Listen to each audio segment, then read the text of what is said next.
looking to play ambient, dream pop, shoegaze, indie guitar, stay tuned. I got an easy one for you.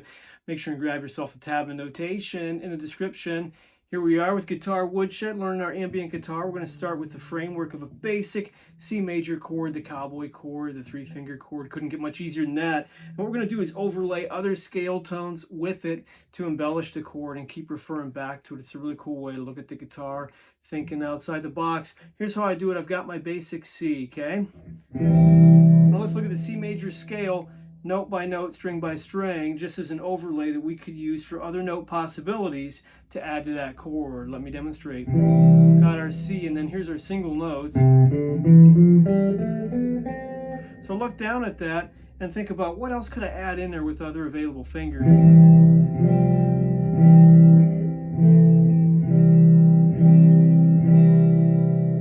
Some other possibilities and some other finger grips you can use. Let's go ahead and glide through them. And again, get yourself a tab to follow along with this one because there is a rhyme and a reason to it. So I've got my basic C. I'm going to drop my pinky and visualize what I see as this C with an added fourth, which is the F. So I've got my C already laid down. I just add my pinky, all the while maintaining my C grip. Play that. And that open, airy sound wants to kind of pull back to C.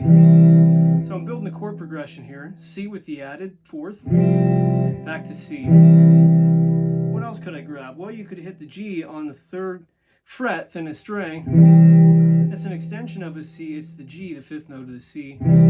Pull that back to C. So then thus far we'd have. Underneath your fingers, you could also visualize a portion of an A minor. Add to that the C with your pinky on the 3rd fret, 5th string, and you got this tense, sad A minor with C in the bass. That wants to pull back to C. All the while, notice that my index has stayed put. So throughout this entire example, index stays put, and that's kind of your anchor that you can use to switch from one chord to the next easily. Last but not least, I got this cool suspended chord. Taking your C, add the pinky as we had done on the F note on the 3rd fret, 4th string, and then bar your index across the 2 thinnest strings. Do that by dropping your wrist, pulling back a tad so that that knuckle is flattened out. That wants to go to C as well. What we had thus far then, let's do it.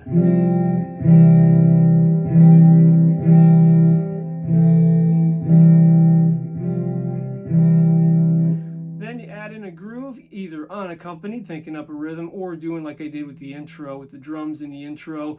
It's cool to create a little contour in your strum pattern. So think to get started of going down and then going back up. So you've got this constant ascending, descending motion. Adds a lot of life to a song, especially if you're unaccompanied. Let's look at the rhythm I gave you here without drums, just so you can have a close listen.